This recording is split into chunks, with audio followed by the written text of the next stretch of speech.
Insellmilkom. Illum qed infakru l-Jum Internazzjonali dedikat lill-mara. Jum il-mara huwa ċelebrazzjoni tal-kontribut lin-nisa jagħtu lis-soċjetà fil-familji tagħhom, fuq il-postijiet tax-xogħol tagħhom u fil-komunitajiet fejn jgħixu. Il-kontribut tan-nisa bħala ommijiet, bħala nisa f'relazzjonijiet, bħala ħbieb, bħala studenti, bħala ħaddiema, bħala ċittadini u bħala mexxejja. Irridu nammettu li hemm minnu xettiku dwar ir-relevanza ta' dan il-jum. Hemm min jistaqsi għaliex tingħata din l-attenzjoni lir-rol tan-nisa fis-soċjetà f'dan il-jum partikulari. Ikolli nistqar li naqbel magħhom għaliex l-importanza ta' dak li ngħidu llum m'għandux ikun limitata għal jum wieħed biss fis-sena, anzi, dak li nirriflettu fuq illum għandu jkun rifless fix-xogħol li nagħmlu favur l-ugwaljanza bejn in-nisa u l-irġiel tul is-sena kollha. Dan il-jum għandu jikkonċentra fuq riaffermazzjoni tal-impenn qawwi li kull wieħed waħda minna għandu jkollu favur l-ekwità, id-dinjità u r-rispett tal kulħadd. Minkejja li bħala poplu għandna biex inkunu kburin bil-mixja l-qudiem u l-parteċipazzjoni tan-nisa Maltin fatta oqsma, għad għandna sfidi li jeħtieġ nindirizzawu. Il-kisbiet tagħna bħala Maltin għandhom ikunu l-prova ta' kemm bħala nazzjon kapaċi nirnexxu meta nemmnu, ninaqdu u naħdmu b'miri biex naslu. Biżżejjed jekk insemmi l-qabża kbira li n-nisa għamlu fil-parteċipazzjoni tagħhom fis-settur tax-xogħol, għax ġew infassla policies maħsuba u mmirati biex jagħmlu differenza. Il-qabża fir-rata tan-nisa Maltin fil-parteċipazzjoni tagħhom fuq il-post tax-xogħol skont l-aktar statistika riċenti ippubblikata mill-Eurostat, ir-rata telet minn 47% fl-2012 għal 54% fis-sena 2015. Din hija xhieda tal-impenn qawwi mill-awtoritajiet. Min-naħa l-oħra nemmen li għati għandna bżonn jum il-mara biex nirriflettu fuq l-informazzjoni ippubblikata mill-Aġenzija tal-Unjoni Ewropea Drittijiet Fundamentali tal-Bniedem li qed tgħidilna li 15% tan-nisa Maltin għadhom suġġetti għal vjolenza fiżika u sesswali sa mill-età ta' 15-il sena. U 37% tan-nisa Maltin għadhom jirrapportaw forom ta' vjolenza psikoloġika.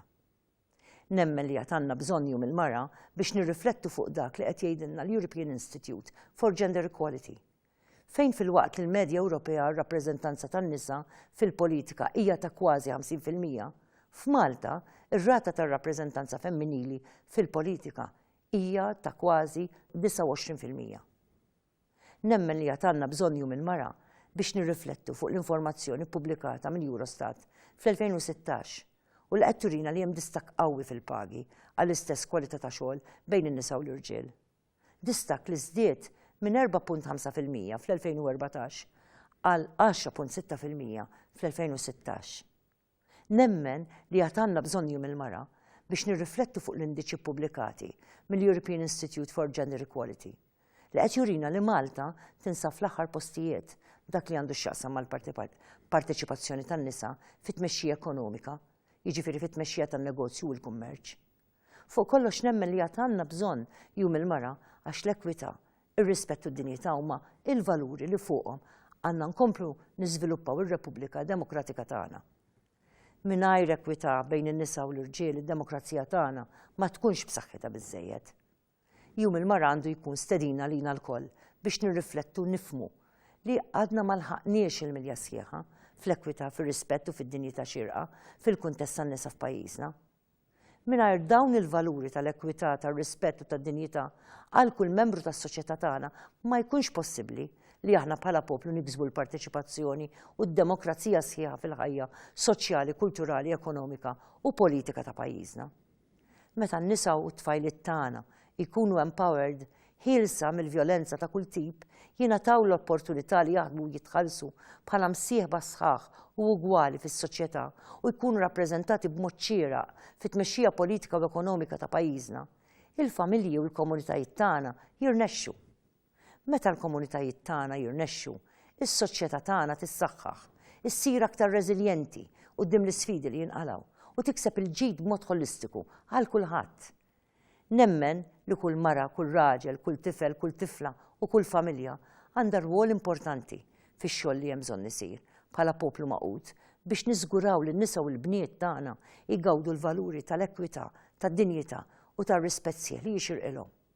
Għalhekk irrid inħeġġeġ lil kulħadd biex ninaqdu sens sħiħ ta' solidarjetà man nisa abbużati, filwaqt li nħeġġeġ l-qrati tagħna biex jibgħatu messaġġ aktar qawwi kontra kull forma ta' vjolenza kontra n-nisa.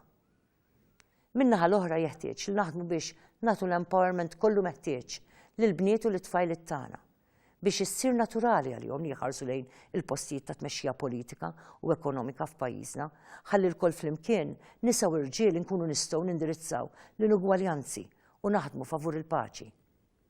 F'dan il-mument hekk kif qiegħda nkellimkom hemm nisa f'pajjiżna u madwar id-dinja li qed iweldu trabi tagħhom, qed irabbu tfal u qed irawmu familji ġodda. Dawn in-nisa fl-istess waqt qed jaħdmu qatih fl-industriji u fis-settur diversi tal-ekonomija. Dawn l-istess nisa qed jibnu u jsaħħu l-ekonomiji ta' pajjiżhom u jmexxu pajjiżi sħaħ lejn ħajja aħjar għal ġenerazzjonijiet futuri.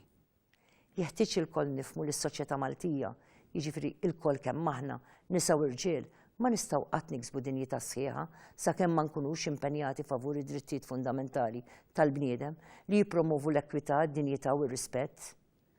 Minkejja li matul is-snin bħala poplu għamilna passi kbar ta' ġgant biex il-mara Maltija timxi l qudiem fl-ugwaljanza sħiħa u effettiva, il-fatt li n-nisa Maltin baqgħu daqshekk lura fir-rappreżentanza tagħhom fit-tmexxija parlamentari ta' pajjiżna, dan ifisser li l-perspettiva u l-parteċipazzjoni ta' nofs il-poplu fit-tfassil tal-politika u fit-teħid tad-deċiżjonijiet mhix b'saħħitha biżżejjed.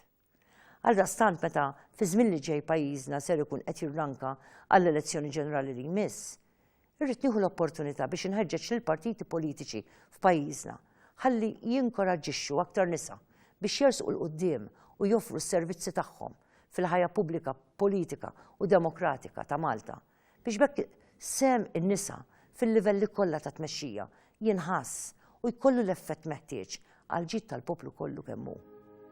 Jalla riflessjoni tal-lum tkun affermazzjoni sħiħa tal-ħidma li rridu nkomplu nwettqu flimkien bħala poplu biex inħarsu drittijiet u l-valuri tal-ekwità, tad-dinjità u tar-rispett. Nawgura lilna lkoll.